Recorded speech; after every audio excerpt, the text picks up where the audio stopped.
Hello, everybody. First of all, I would like to thank the participants who are attending this presentation and introduce myself.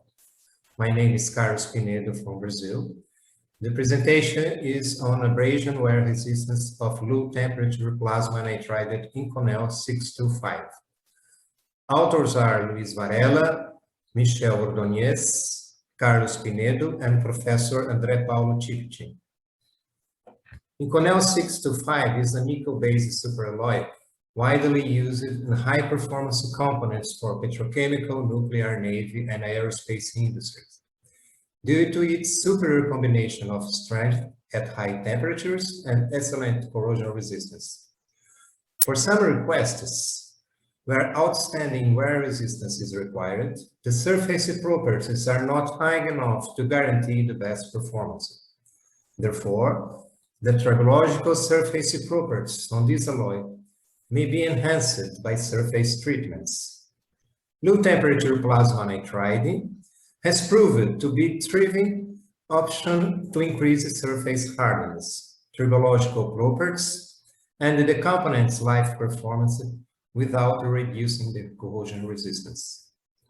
Low temperature plasma nitride below 440 degrees C can increase the surface hardness by a factor up to 6 in face-centered cubic phases, as reported for austenitic in stainless steel and Inconel alloys, leading to an improvement of the wear resistance, while preventing the excessive precipitation of chromium nitrides and chromium depletion in the matrix, and thus maintaining the excellent corrosion properties. Material used in this study was the Inconel 625 superalloy, and the plasma nitride was carried out at 420 degrees C by 20 hours, using gas mixture of 75% nitrogen, 25% hydrogen, 250 pascals, and 500 volts. The microstud characterization was carried out by optical microscopy and emission gun scanning electron microscopy. Phase identification was done by XRD, X-ray diffraction, using copper Ka-alpha radiation. For determination of the chemical depth profile, we used wavelength dispersive X-ray analysis. Surface hardness and the transverse Vickers microhardness profile used for surface 25 grams load and for the transverse profile 10 grams load. For both, indentation time was 15 seconds.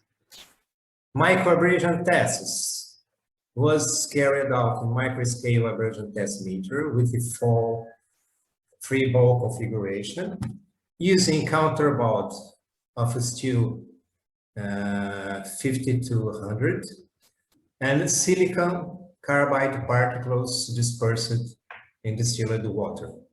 Sliding distance on the test was 10, 16, 25, 40, 63, and 100 meters.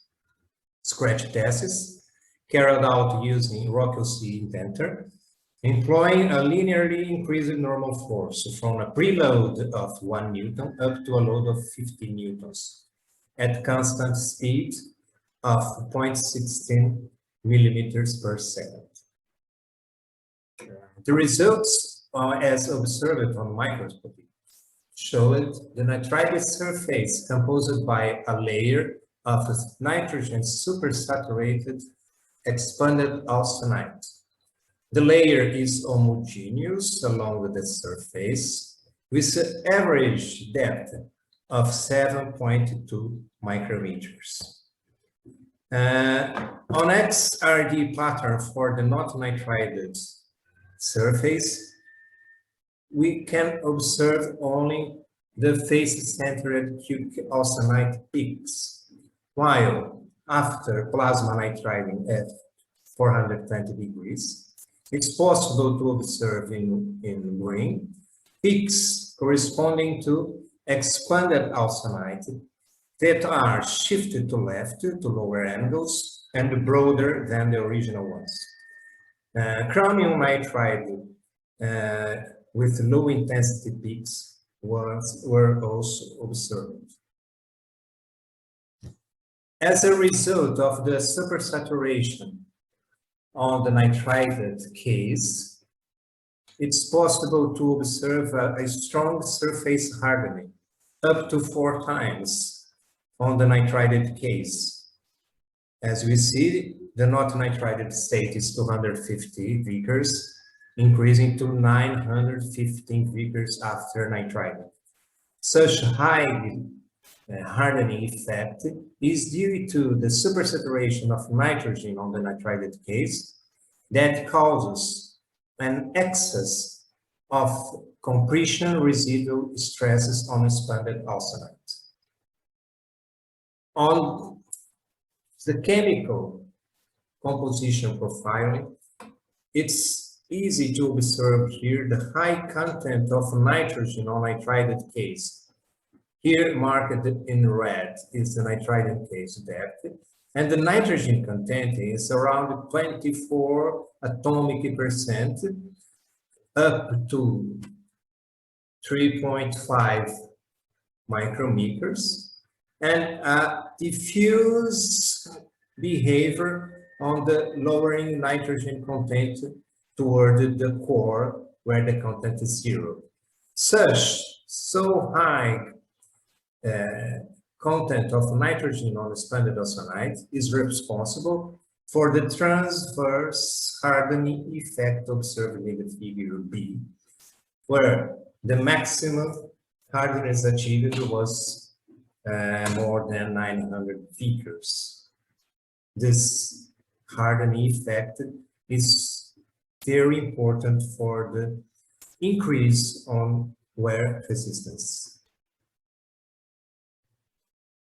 This graph shows the relative low wear coefficient attained for the nitrided state.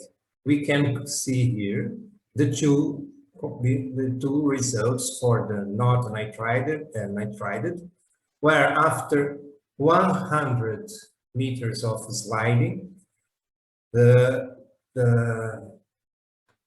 wear coefficient for nitrided state is 2.5, and the wear coefficient for the not nitrided state is 8.5. The wear tracks are observed in this slide in the not nitrided and nitrided states, and it's possible for the same sliding distance to observe that the not nitrided state, the wear is deeper than in the nitrided one.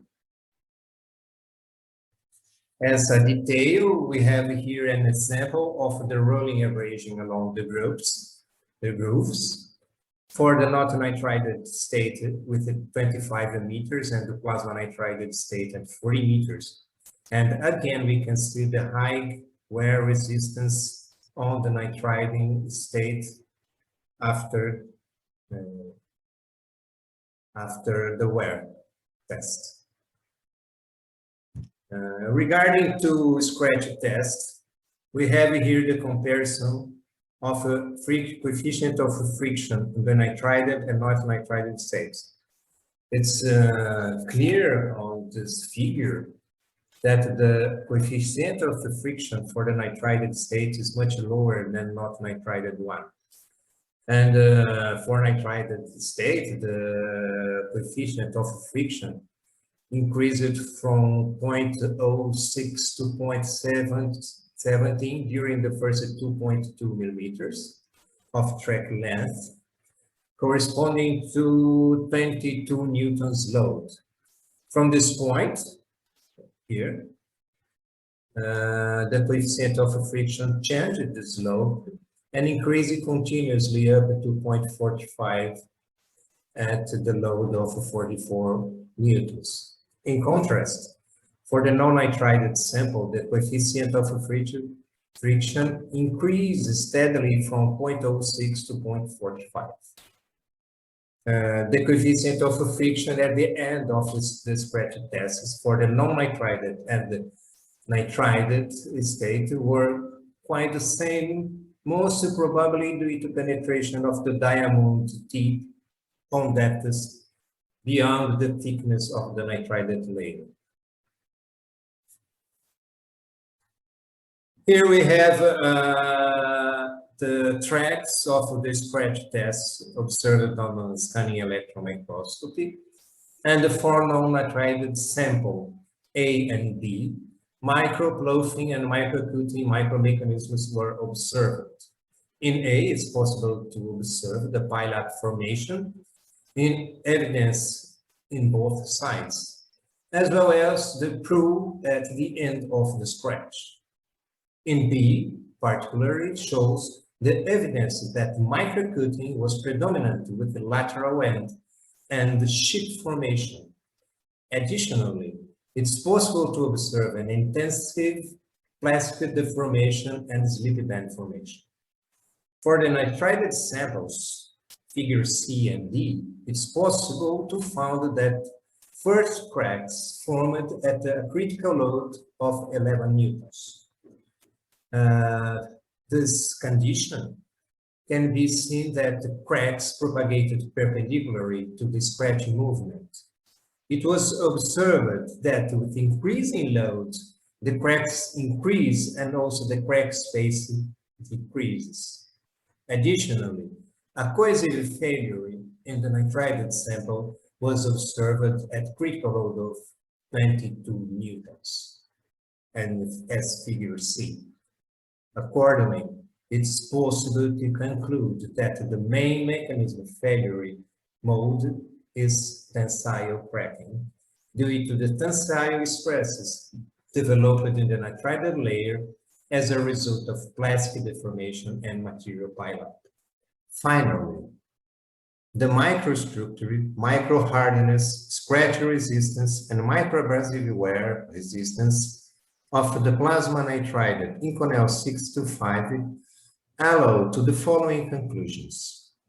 For the plasma nitrided condition, the nitrogen supersaturated metastable expanded face-centered cubic is the predominant phase, but cubic nitride CRN is also constituent of the nitrided layer. The low microabrasive wear coefficient for the nitrided sample is related to the higher hardness and the nitrogen content, 5.75% of the expanded face-centered cubic phase. Mixed mode grooving plus rolling was observed for non-nitrided and nitrided specimens.